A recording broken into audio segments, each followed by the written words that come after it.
Buenos dias, Rhea Bue here, and I'm back with a new vlog.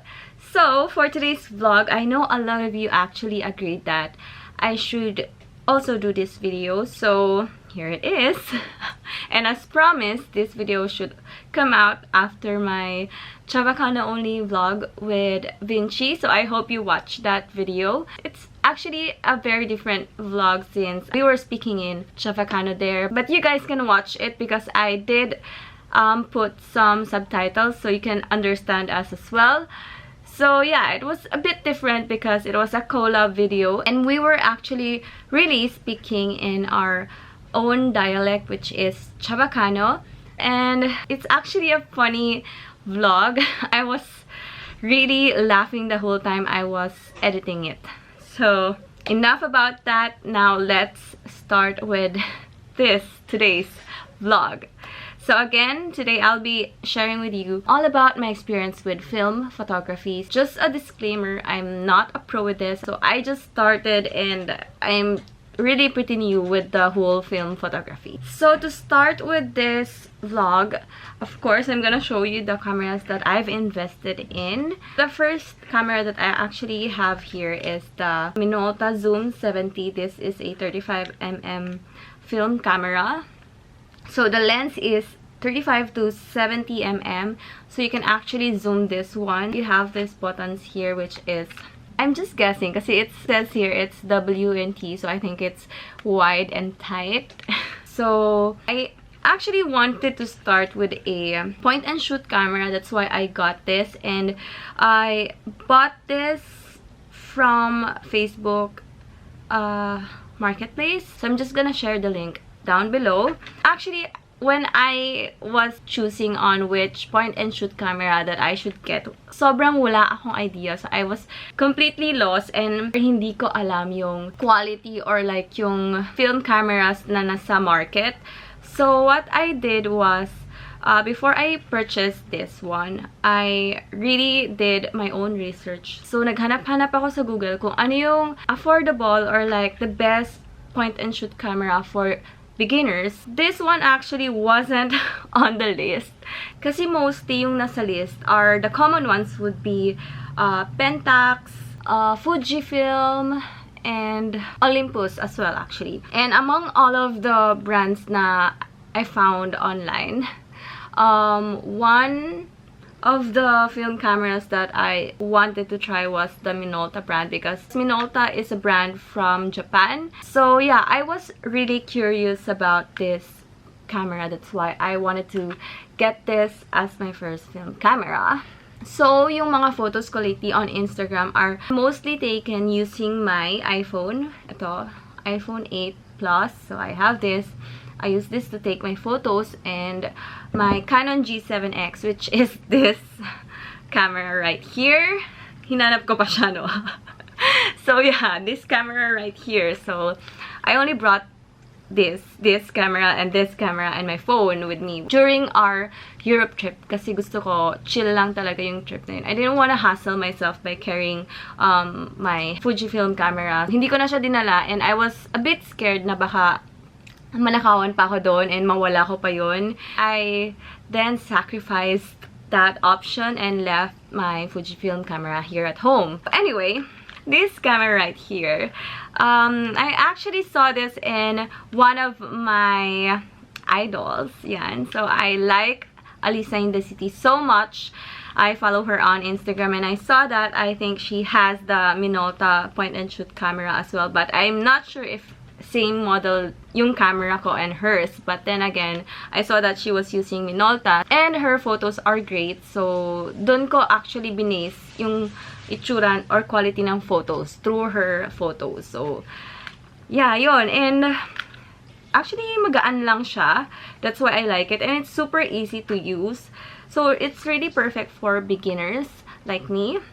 This is actually battery operated, and then I can't open the backside for now because kaka-install lang namin ni Jeff ng new film roll here because we actually used this yesterday when we had our Mansari date at National Museum. So ito, all of the photos here right now are from Jeff's kasi he borrowed this from me, and he's actually also interested in film photography. We both got super happy and parang interested with film photography all of a sudden because when we got our photos from the Europe trip, I'll show them now here.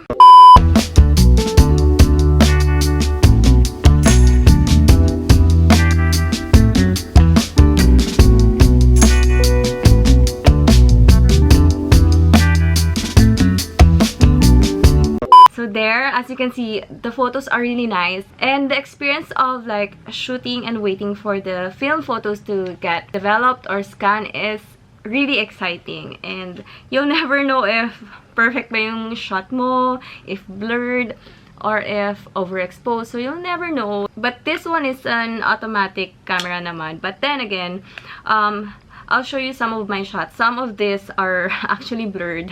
I don't know why. So, medyo magalaw kasi talaga yung hands ko. And this photo here naman nasa yacht kami.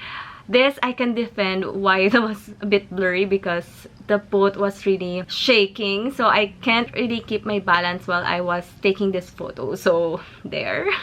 And this one, this another photo of Jeff naman na I took while we were in Sagrada. I'm not sure why this one was blurry. So maybe my hands was really shaking that time. So I don't know.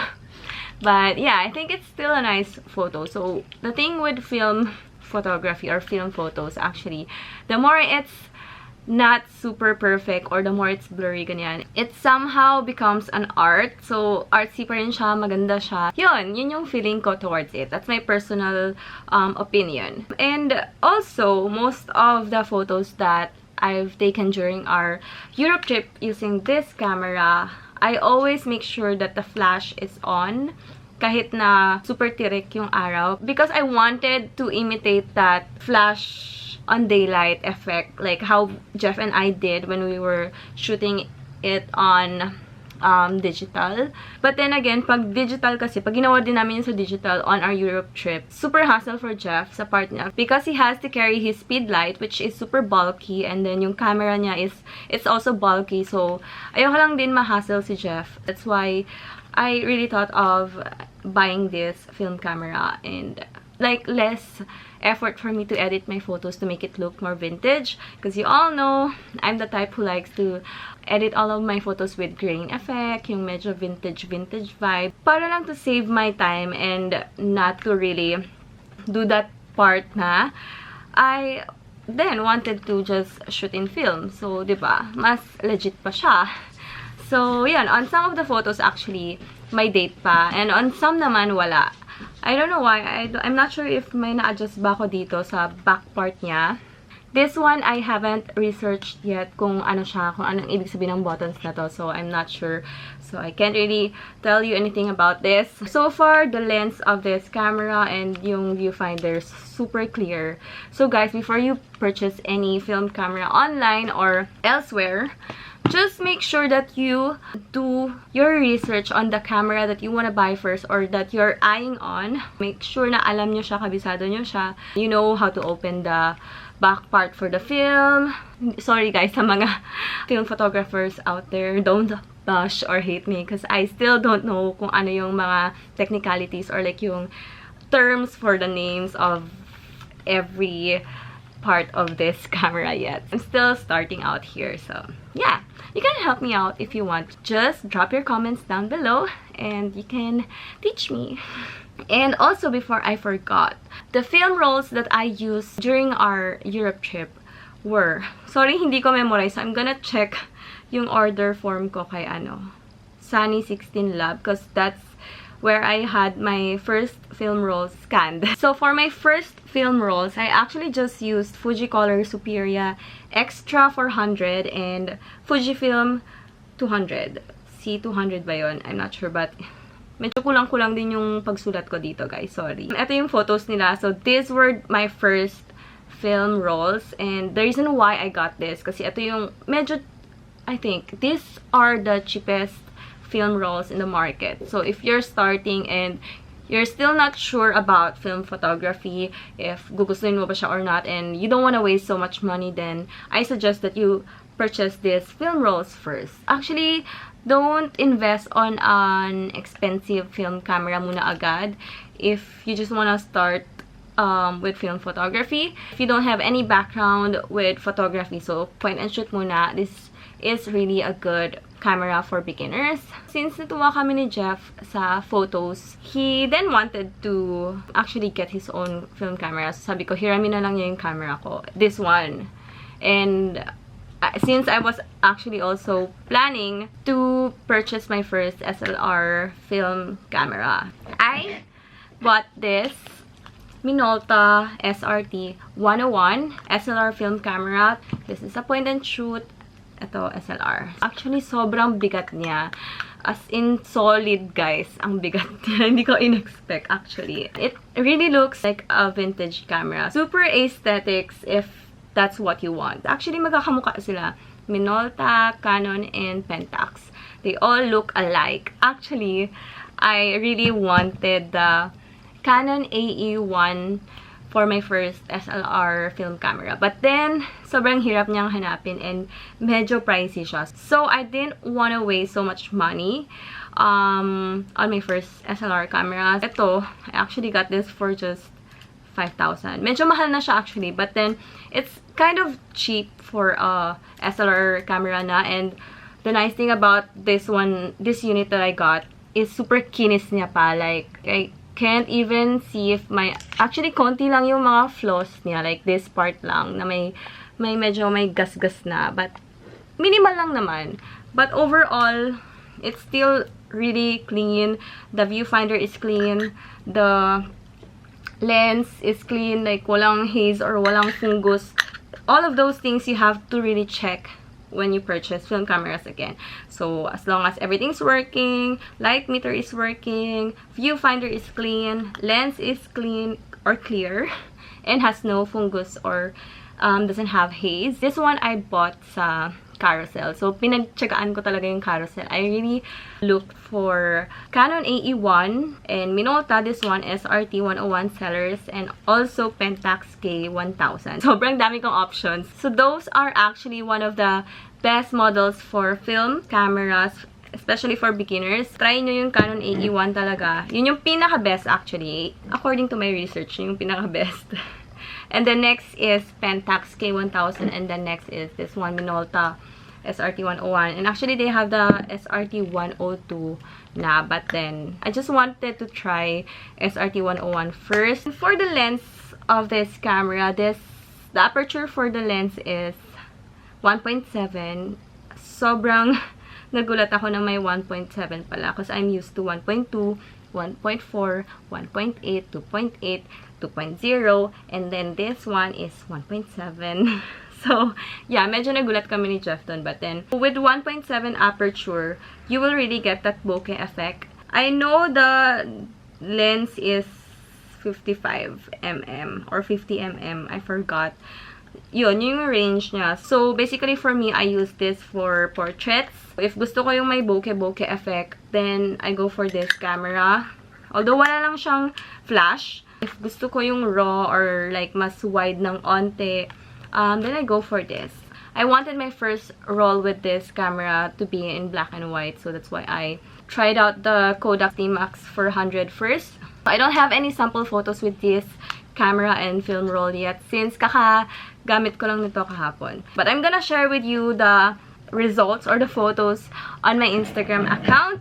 So now for the rest of the film rolls that I have here, I also got the ILFORD HP5 Plus. This is a black and white film. Yan. There. Parang makeup lang. Sobrang interesting ng pagka-black and white niya. That's why I got this. Where to find this film roll? Before I bought mine, yung first film rolls ko for Europe, I got them sa Fujifilm store in Mega Mall. And then, the one that I'm using na Kodak T-Max 400 and the Kodak Portra 400. This one here. Ganito lang siya when I got it. So, this one is the Kodak Portra 400. This one and the T-Max I bought kay Vintage Collective. And then this one here, the ILFORD HP5 Plus. And I also got the Kodak Portra 160 naman. I bought this new set of rolls from Film Finds on Instagram. These are my extra film rolls just in case I run out. Kodak Portra 400 or 160 actually has a nice filter or like finish. That's why I got them. Those are my colored film rolls. Kodak Portra 400 and Kodak Portra 160. 400 and 160, those are actually the ASA or the ISO. So the higher it is, the brighter. The lower, medyo dark. But then you can adjust the shutter speed or the aperture from your camera if you're using manual SLR type film camera. But then if you have the automatic naman, then you don't have any problems with adjusting the ISO manually or the aperture. Adjusting the aperture or the shutter speed manually because it's automatic. I think we're done with our little film discussion here. Yeah, and I hope you guys enjoyed watching this. I might do a series about film photography, so this is my first episode, char. So this is my first vlog under film photography, so let's see how it goes. I hope you guys would join me in this exciting journey with film photography. So yeah, I hope you enjoyed watching this vlog, and if you have any more questions na hindi ko nasagot earlier, then feel free to comment them down below and I will try my best to answer. And again, I'm not a pro, so I'm just a beginner with film photography. I just started very recently, so what I shared with you today are basically my personal opinion and my personal experiences. I based everything there. Thank you for watching, and don't forget to comment, like, and subscribe, and I'll see you on the next one. Bye!